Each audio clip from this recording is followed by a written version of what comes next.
Europe की एक गायिका थी, जैसे आप कह लें कि हमारे नूरजहाँ थी। उसका बड़ा नाम था, बहुत अच्छा गाती थी वो। उसकी डेथ हो गई। उसकी डेथ हुई तो जाहिर है कि कुछ कंपनीज थी, म्यूज़िक कंपनी जो कंसर्ट्स करवाती थी, वो ये प्रोग्राम अरेंज करती थी। तो उन्होंने ना एक और गायिका ढूंढी जो उसकी कॉपी बड़ा कमाल की करती थी। अगर आप ये कह लें कि उसकी तरफ ना देखें और सिर्फ आइज़ बंद करके उस आवाज़ को सुने तो आपको ये एहसास होता है कि शायद जैसे ये वो गायिका ही बोल रही है। इतनी कमाल की वो कॉपी करती थी।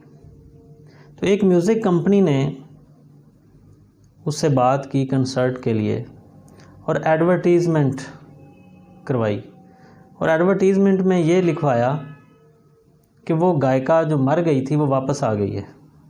तो इससे एक लोगों के अंदर एक सस्पेंस पैदा हुआ। तो उनके टिकट्स जो थे कंसर्ट के लिए वो धड़ाधड़ बिके। अब जिस डेट को वो प्लान किया गया था कंसर्ट, वो दिन आया। हज़ारों लोग वहाँ पे इकट्ठे हुए उसको देखने के लिए भी और सुनने के लिए भी कि वो गायिका दोबारा आ गई है। तो जब इतने लोग इकट्ठे हो गए और जब वो टाइम हुआ उसको शुरू करने का, अब वहाँ पे एक कल्चर है कि ड्रिंकिंग बहुत की जाती है। तो वो जिस गायिका को लाए थे, जिसने पहले वाली गायिका जो मर गई थी उसकी कॉपी करनी थी, उसने हद से ज़्यादा ड्रिंकिंग कर ली।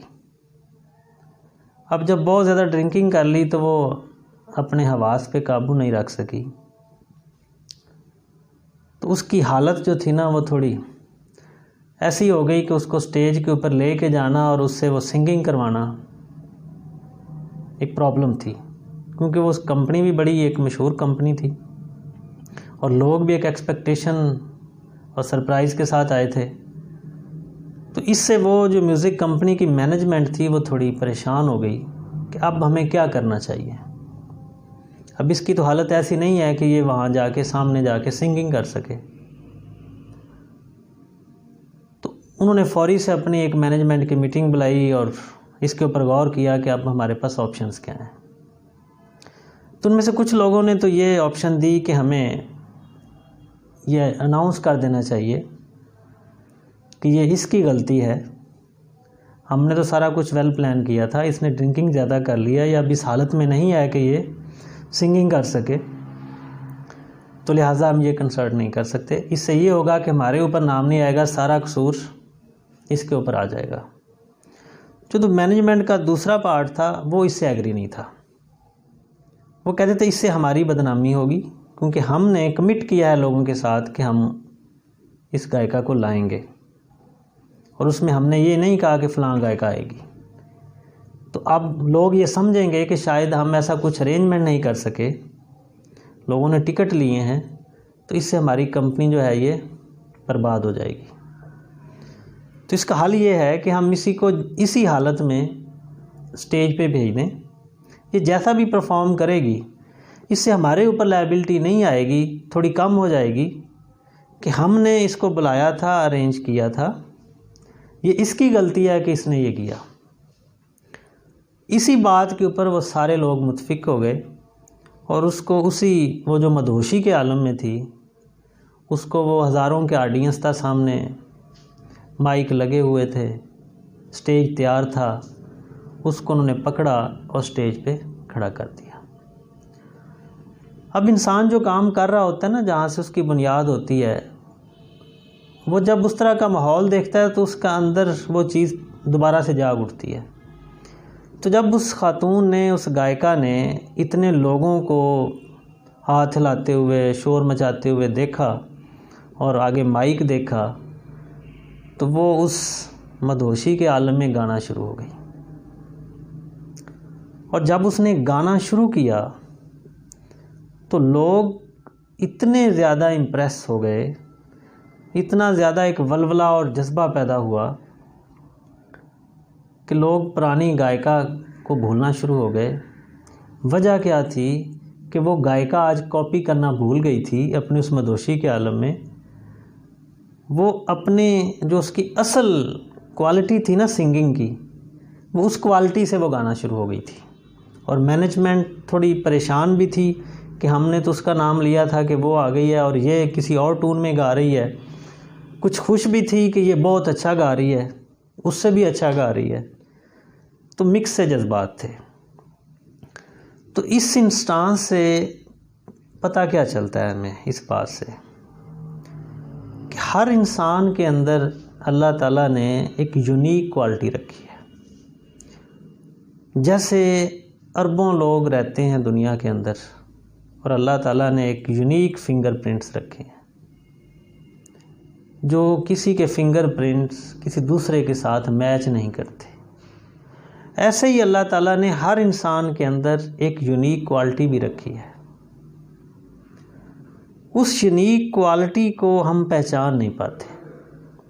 जो लोग अपनी उस यूनिक क्वालिटी को पहचान लेते हैं और पहचानने के बाद वैसा ही वो काम करना शुरू हो जाते हैं, तो वो अपने टॉप पे पहुंचते हैं। अब सवाल ये पैदा होता है कि उस यूनिक क्वालिटी को पहचाना कैसे जाए। तो यूनिक क्वालिटी को पहचानने के लिए सबसे पहले तो आपको मुश्किलात और चैलेंजेस का सामना करना पड़ता है। आप कभी भी अपने कंफर्ट जोन के अंदर रहकर एक ईज़ के अंदर अपनी यूनिक क्वालिटी को पहचान नहीं सकते। वजह क्या है कि जब आप कंफर्ट जोन के अंदर होते हैं तो आप तो अपनी क्रिएटिविटी को यूज़ नहीं करते। जो आपकी तख्लीकी ताकत होती है उसका इस्तेमाल बहुत कम होता है। तख्लीकी ताकत का इस्तेमाल ही तब होता है जब आप मुश्किलात के अंदर घिर जाते हैं, क्योंकि फिर आप रूटीन से हट के किसी चीज़ का सामना करते हैं, या आप किसी रास्ते की तरफ बढ़ रहे होते हैं तो आपको आगे से नाकामी होती है। तो उस नाकामी की वजह से फिर आप सोचते हैं, आपकी जो तख्लीकी ताकत है वो एक्टिव होती है, ब्रेन वर्किंग करता है, आपके सामने ऑप्शंस रखता है कि क्या क्या सलूशन है। तो आपके उतना ही तख्लीकी ताकत जो है वो एक्टिव होती है और आप अपनी इस यूनिक क्वालिटी को पहचानने के करीब हो जाते हैं। और अच्छा, ये इस निज़ाम के अंदर ऐसा होता भी है कि एक टाइम आता है कि आप अपनी उस तख्लीकी जो ताकत है उसके तहत अपनी उस यूनिक क्वालिटी को पहचान भी लेते हैं कि मैं ये काम बहुत अच्छे तरीके से कर सकता हूँ। लेकिन 99% लोग अपनी उस क्वालिटी के ऊपर रिलाई करने को तैयार नहीं होते, इन अ सेंस कि वो उनमें ये फियर होता है कि पता नहीं कर पाऊँ कि ना कर पाऊँ। असल में ये जो फियर होता है ना, ये हमारी उस यूनिक क्वालिटी को फिर दबा देता है। तो उस फियर से निकलने के लिए आपको अपनी उस यूनिक क्वालिटी के ऊपर ट्रस्ट करना है। जैसे उस गायिका ने, वो सिंगिंग तो करती थी लेकिन उसने क्योंकि एक कॉपी करने से शुरू किया था, तो वो यही समझती थी कि मैं बस कॉपी ही अच्छी कर सकती हूँ, इसके अलावा मैं अच्छी सिंगिंग नहीं कर सकती।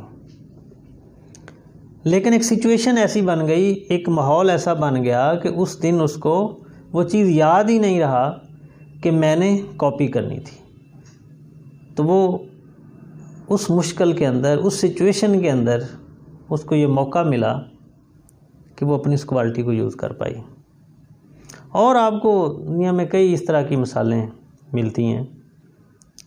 जैसे इब्राहिम बिन अदम, इनका एक नाम है, आप बुक्स में भी पढ़ते हैं। सुल्तान थे, तो अल्लाह से दुआ करते थे कि या अल्लाह मुझे मार्फत का इल्म अता फरमा। क्योंकि सुल्तान भी थे और एक लगाव भी था अल्लाह की तरफ। तो एक दिन बैठे बैठे चेयर के ऊपर उनकी आंख लग गई। जब आंख लग गई तो ख्वाब देखा। ख्वाब में क्या देख रहे हैं कि कुछ लोग हैं जो उनकी महल की छत के ऊपर दौड़ रहे हैं। तो वो बड़े हैरान हुए कि मेरे महल की छत के ऊपर ये दौड़ने की आवाज़ें कहाँ से आ रही हैं। तो आपने खिड़की एक खोल ली तो एक बंदा नज़र आया।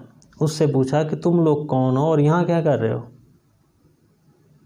तो उस बंदे ने कहा कि हम फ़लाँ गांव से हैं और हमारी गाय गुम गई है और हम आपके महल की छत के ऊपर उसको तलाश कर रहे हैं। तो वो बड़े हैरान हुए, उससे कहा कि तुम लोग बेवकूफ़ हो क्या?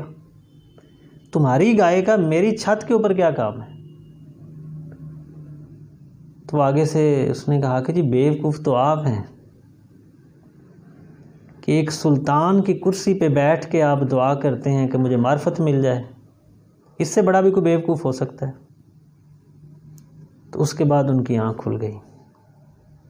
तो फिर उन्होंने वो तख्त छोड़ दिया और उस महल से बाहर निकल गए और मार्फत के पीछे, वो मार्फत का इल्म तलाश करने के लिए। मकसद क्या था कि उस कंफर्ट वाली चेयर के ऊपर आप कायनात की, कुदरत की असल चीज़ों तक नहीं पहुंच सकते।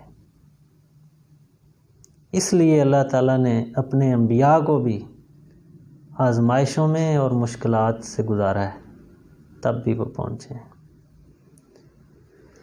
ये हमारे लिए सबक है। अगर हम भी अपनी उस यूनिक क्वालिटी को पहचानना चाहते हैं, उस यूनिक क्वालिटी के साथ आगे निकलना चाहते हैं, तो हमें ज़हनी तौर पर पहले इस चीज़ के लिए तैयार होना है कि मुश्किलात आनी है और उस मुश्किलात ही मुझे मौके देंगी।